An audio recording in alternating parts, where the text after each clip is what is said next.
Hello, everybody, and welcome back to another episode of the Turfcast podcast pre-game show with me, Joe Redman, ahead of this weekend's massive game against Wolverhampton Wanderers at Turf Moor, and a rejuvenated Turf Moor where the feel-good factor feels like it's back. Obviously, we beat Southampton on Thursday, and we didn't just beat them, we battered them. All right, there could have probably been 1-0 up within the first 3 or 4 minutes when, was it Romero had the header? Unmarked, probably should have scored. And he had another header later on in the half as well. But by the half time, we could have been winning 4-5-2, couldn't we? And the second half, we didn't have as many clear-cut chances as the first, but we're still playing very well. And, of course, there was the offside goal, and there was a couple of chances in there as well, just not as many as the first half. So, I feel like the feel-good factor is back. And if you look at the way the players have acted on social media since Dyche's sacking and since the win, to me, that tells me a lot. And I know sometimes people accuse me of playing devil's advocate and stuff, but I think it tells me that the players weren't playing for Sean anymore. I'm going to be brutally honest. The fact that they put nothing on social media and then which fueled these rumours of, maybe there's been a big incident until Alan Pace himself came out and said he did it for footballing reasons in the programme notes. Of course, if there was an incident, I'm not saying Alan Pace will come out and say, it's because of an incident, but to call it a footballing decision, to me, tells me that there was no incident.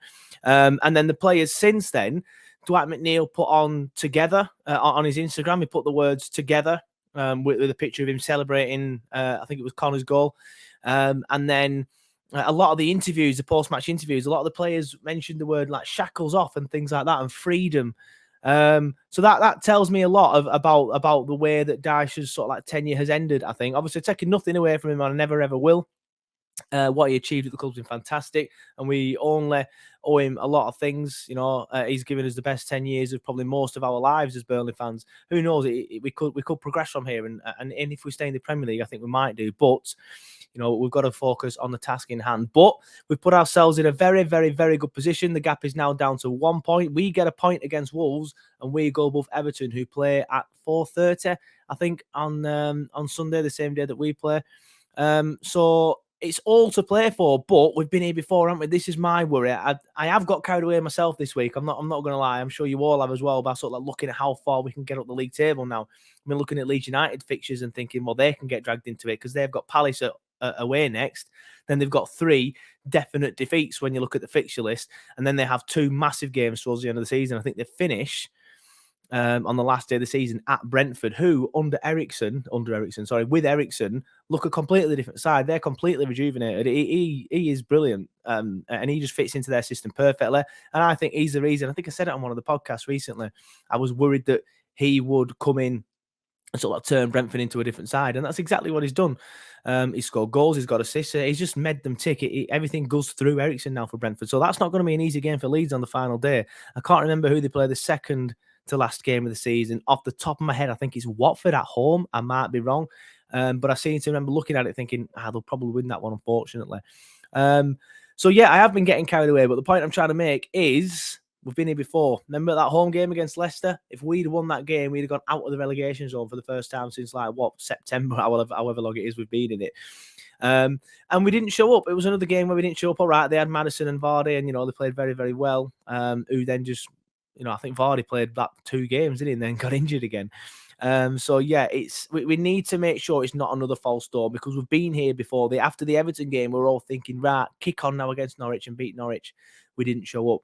After the sequence of games where we beat Brighton, then beat Tottenham, then drew with Palace away, difficult game, difficult ground to go to this season, we're all thinking, right, let's kick on.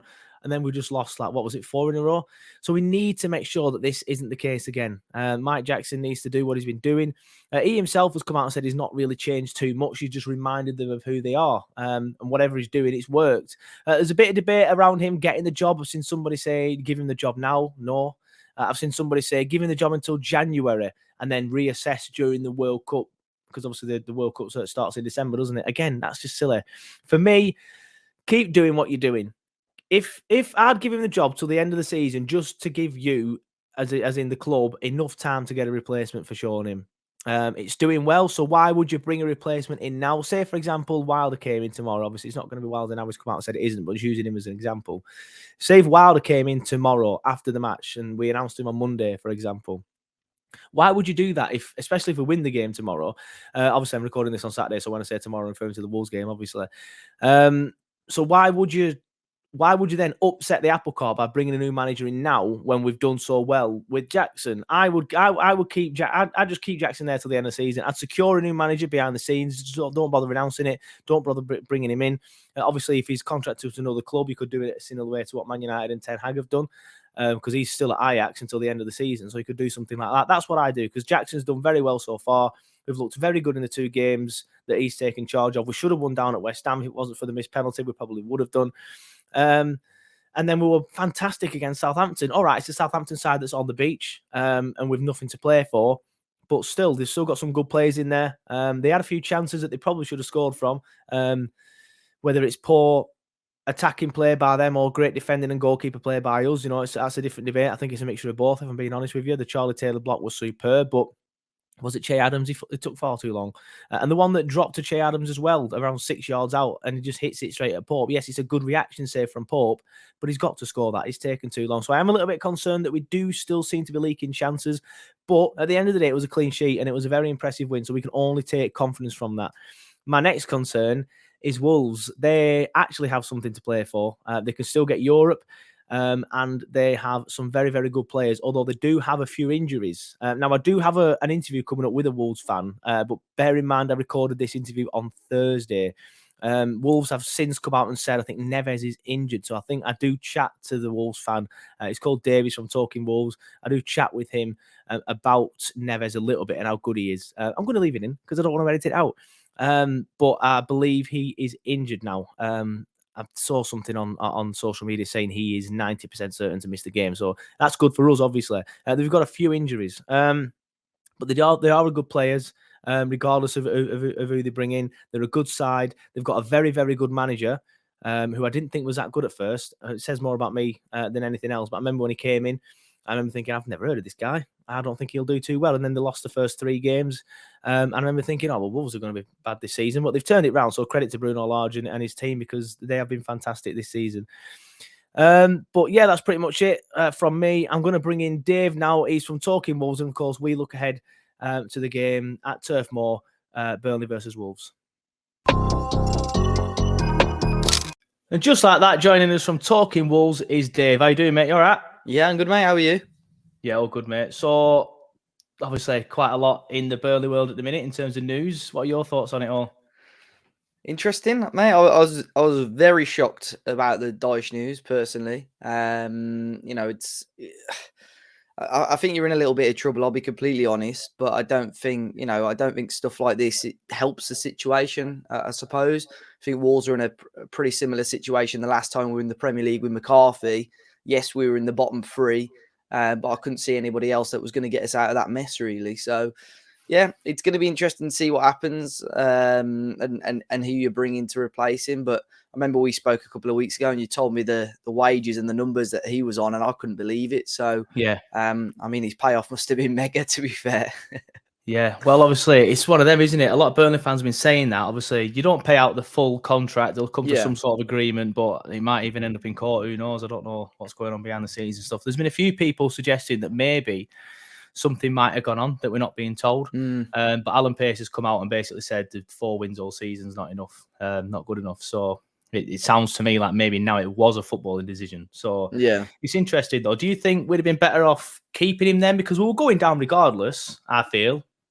Yeah, I think so. And, it would have been interesting. I don't know your point of view. You'll obviously know better than me. It would have been interesting to see if you went down, if you would have stayed, because I think he obviously would have given you a massive chance of getting straight back up into the Premier League.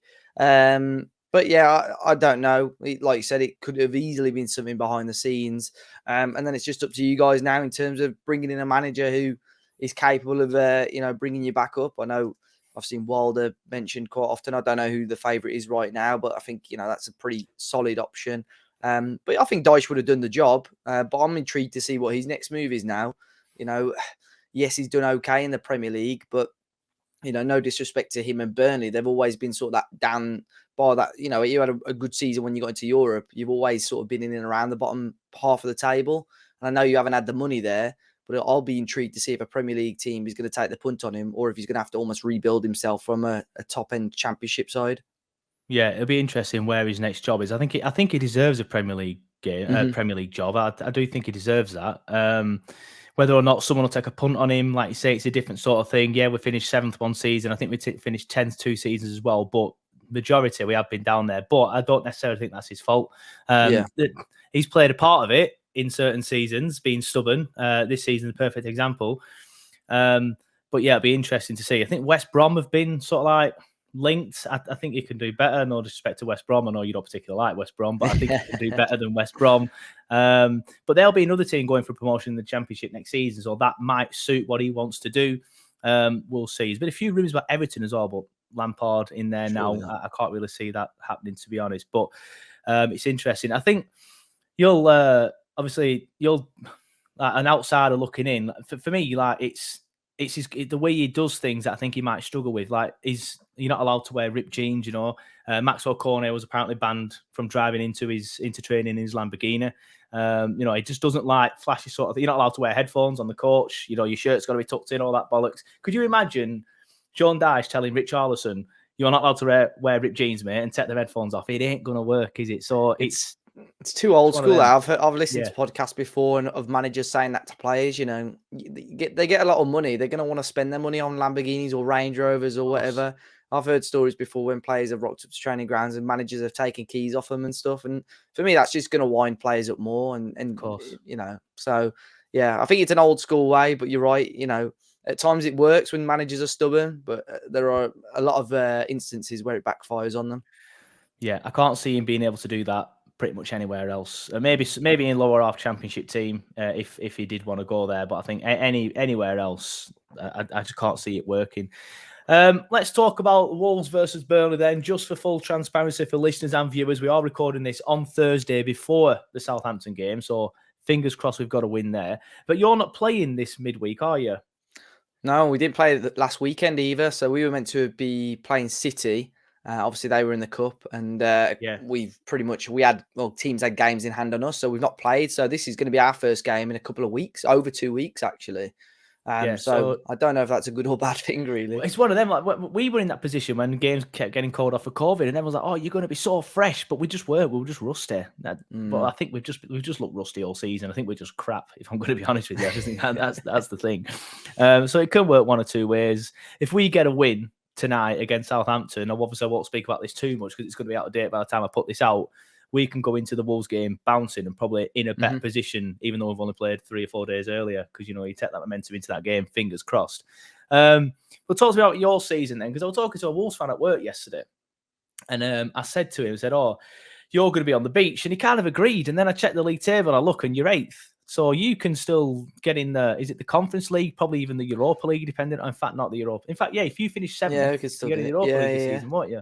Yeah, it's going to be tight. I mean, we've had ourselves sort of, you know, we started the year really, really well. You know, pretty much unbeaten, I think, in Feb, and then we had a little bit of a wobble. We, you know, dropped points against Arsenal twice, West Ham, and then all season, we've gone on a really decent run, and then we play the teams like for argument's sake, yourselves. You know, earlier in the season, we were on a decent run then, and obviously we got a 0-0 draw against you guys, 1-1 draw against Norwich. So those teams that, you know, towards the bottom of the table. Where we've sort of been our banana skins at times this season, but we've been good. We put ourselves in a position. I think if other results went against us last weekend, i.e. Arsenal, if they had beaten, I think they lost to Southampton, didn't they? If they won that game, if West Ham had beaten yourselves, you know, they would have been had a bit of breathing space on us. But now, all of a sudden, when the sort of games, you know, our games played are very close to each other, we're still in a position that we can maybe get European football. So I would agree, probably the last couple of games, it looks like we have been on the beach. But I think now, if Bruno Lage can give the players a nudge and say, actually, let's look at the table now, we've got a fighting chance of getting into European football again, then I think we've got to be up for it. You know, we've got you guys, we've got Norwich still to play, we've got Brighton still to play. Those 3 games for me are winnable games, but then we also have to play City, Liverpool, and Chelsea. Yeah. So there's tough games in there, but if we can beat those teams that are below us in the league, we've got every chance. Yeah, so I think I agree. You're definitely not you might have been playing in some games that you maybe are on the beach, but it's not like we're playing Southampton tonight, who are 13th and nothing to play for, safe, can't get Yeah. Europe. So it's not that sort of game. You can still get Europa League, provided West Ham. Well, so West Ham, they're going to put all their eggs in the Europa League cup that they're in, and obviously they're in the semi-final. So you might be able to catch them with some good results. So yeah, a little bit worried after seeing that. But let's talk about your form, because it has been a little bit hit and miss recently. All right, you haven't played for a couple of weeks, like you say, but the last time you got beat against Newcastle, a resurgent Newcastle, to be fair. Before that, you beat an out-of-form Villa, who have been poor in the last 3 months, ever since Gerrard had that bounce, didn't he? And they've been poor since then. I've been very poor, But then you got beat against Leeds. I remember that. I was fuming. That when Leeds were catchable. They're not anymore. That's when Leeds are catchable. But the week before, obviously, you beat Everton. So you're looking at your last 4 games, you're probably a little bit hit and miss, aren't you? I think it's fair to say. Yeah, it's just the inconsistencies. It's frustrating, really. We've had, like I said earlier, some really nice, runs of form. And then, obviously, after the Leeds game, we lost Jimenez due to suspension. We reacted quite well against Villa. But then our most recent game against, obviously, Newcastle, like you said, away from home, Friday night, just looks like the players weren't up for it. We were very, very poor. Just lacked anything going forward. It was really deep, really disappointing performance. And if you were a neutral watching that game, you would have probably turned it off by half time. It was a poor game of football. And in the end, it was just a mistake from us that gave them a penalty and they scored the winning goal. So that was frustrating. But like you say, Newcastle on really good form right now. So, fair play to them. But these are the type of games, though, that we've got to be, this weekend, that we've got to be getting points from if we want to be taken seriously between now and the end of the season. No, yeah, definitely. It's one of them. I think if we are going to get something against you, we need to turn it into one of them games. Turf more, crowd on your back, that sort of thing, and make it so you're not up for it. But I think it's fair to say that Wolves, you've got some good players, the obvious ones, Jimenez, Neves, all fantastic players. Is there anyone else that's sort of come through this season that we might not know too much about that we need to keep an eye out for? Yeah, I think obviously the ones you mentioned there, Neves, unfortunately, I think will be injured for this game, but Jimenez is back from suspension. I suspect he'll start. Podence has looked quite lively this year. Again, that's hit and miss whether he'll be available. He was injured for the Newcastle game. I think a lot of us were hoping that he was going to be back for this match, but I believe there was an open training session there yesterday at Molineux and he wasn't there. So I'll wait to hear off, obviously, Bruno Lage to see what he says about that one. But defensively, we've been sound, to be fair. Max Kilman has been really strong. He's coming to the team this season. He's a player that we've had for a couple of years. Nuno didn't really use him, but Bruno Lage has given him a chance and he's been fantastic. And obviously the goalkeeper, Jose Sarr, has been a phenomenal piece of business. Yeah. Really, really solid shot stopper and had a really strong season so far. Yeah, fair enough. Talk to me about Bruno Lage, because when he came in, I'll be honest, I didn't know much about him at all, but he's come in and done very, very well. I think it's fair to say in your first season. I remember, did you start the season off with a couple of defeats or something like that? Because I remember thinking, hey, Wolves might be in trouble here because there's an inexperienced Premier League manager come in, so they might not do well, but you've turned it around really, really well. So how different is it to Nuno? Well, in terms of actual formation and stuff, he's kept it very similar to how Nuno played. I think that was probably mainly due to the personnel. Nuno had almost built his squad around how he plays with this 5 at the back system and so on. And Bruno Lage has come in, and he wasn't given a huge amount of money, to be honest. So I think he's thought, right, I need to adapt the way I manage and let's try this system for at least a season. And he's done really well. Like you said, we lost our first 3 games, actually, without scoring a goal. But it was strange because we dominated every single game. They were against Leicester, Spurs, and Manchester United. So we took a lot of positives out of those games and we sort of turned it around. We'd beat Watford to get our first win of the season, and we've just gone from there, really. But he seems to be a little bit more attacking, a little bit more positive than Nuno, gets on much better with the press, very much more open about things that are going on in the club. I think he's almost inexperienced at the top flight level, has shown at times. I think in terms of timings of substitutions, personnel chosen, I think just little things like that. But he's a very, very clever coach and head coach, and it'll be interesting to see. I'm just hoping that the board back him this summer, because I think if he swaps formation next season and brings in the players that is going to suit the way he wants to play, it could be really, really interesting next year at Wolves. Yeah, well, we'll look out for that then, definitely, depending on what league we're in. I might watch more Wolves games than maybe that I would have done. But talk to me about that, your opinions on sort of like Burnley's season then, because, of course, experiencing it's been a slog, looking like we're going to go down. Manager's gone, the best manager in our lifetime. Some people, even I'm one of them, will say the best manager ever. Obviously, the Harry Potters who won the league in the 60s and things like that. But, it's recency bias, and I never got to sort of see him. So I'm always going to say Dyche. So what are your thoughts on Burnley's season so far? It's been a strange one because, even sort of January, February, when you guys were down there, I think just probably 90% of football fans just thought, well, Burnley, they're going to get themselves out of this mess. Everyone just thought that was going to happen. And I thought, obviously losing Chris Wood, you brought Weghorst in, who I was interested to see. It wasn't too bad in Germany, and he's done okay, got you a couple of goals. But it's difficult. If I'm completely honest now, looking at it, I think the current bottom three are the three that are going to go down. I think Burnley, it would take an absolute miracle for them to get themselves out of this mess.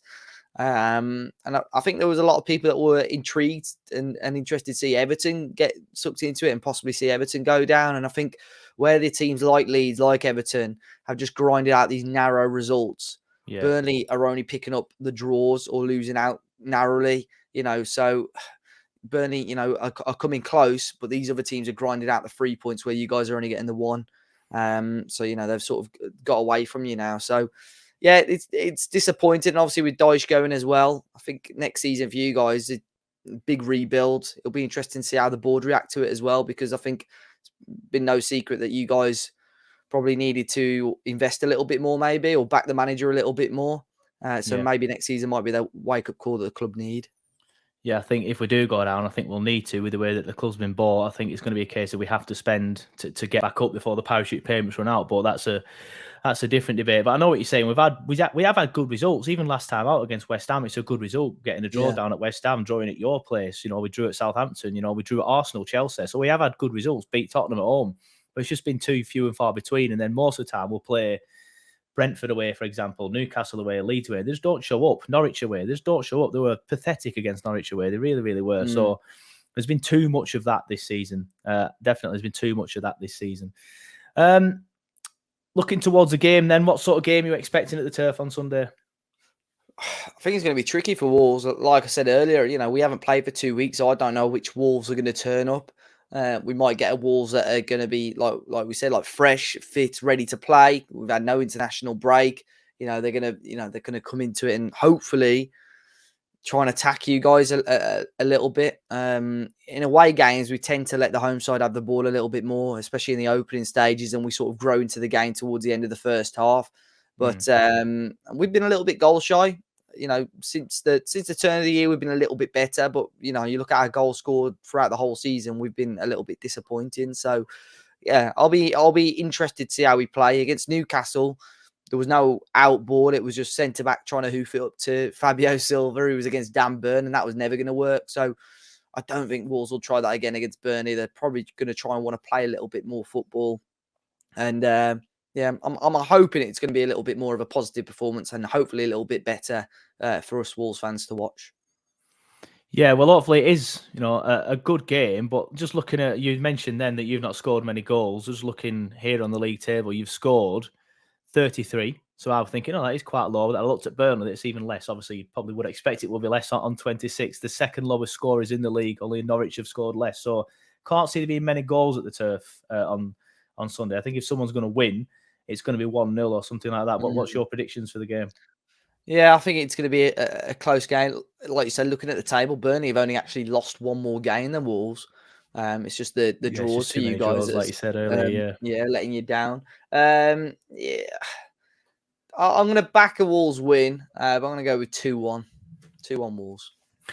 Interesting. I think it's dependent on tonight, Southampton, but I'm gonna go 1-1. I think 1-1 or 0-0. I think we'll two good sides. Sorry, not two good sides. Two sides that don't score many goals. One good side, one very poor side. But two sides that don't score many goals. Two decent defenses, I think, though, to be fair. Two decent defenses. But you've got the quality. I think, was it last season or the season before when I think it was Jimenez where the ball just came to it was behind him. It did that sensational volley past Pope. You can do that. We can't. So if it is a tight game, you'll be more likely to win it. But yeah, I'm gonna go for a draw. I think if we beat Southampton tonight, we can get some confidence, we can get some fans back and some belief back, and then who knows, get on your back and stuff like that, and then hopefully get a win Fingers crossed though for Burnley. But yeah, we'll wrap it up here. But can you just remind everyone where they can watch your stuff, watch your content? Yeah. So we've got a podcast, match reviews, match reactions on Talking Walls. We're on YouTube, Facebook, Instagram, Twitter. So yeah, come check us out. Either before the game, we'll do a preview, or after the game. So if Burnley get a win, you could come and rub it in our faces. on Talking Walls. Yeah, we tend to do post full-time shows as well, to be fair. So you can always come on ours as well. I've never actually got an opposition fan on before.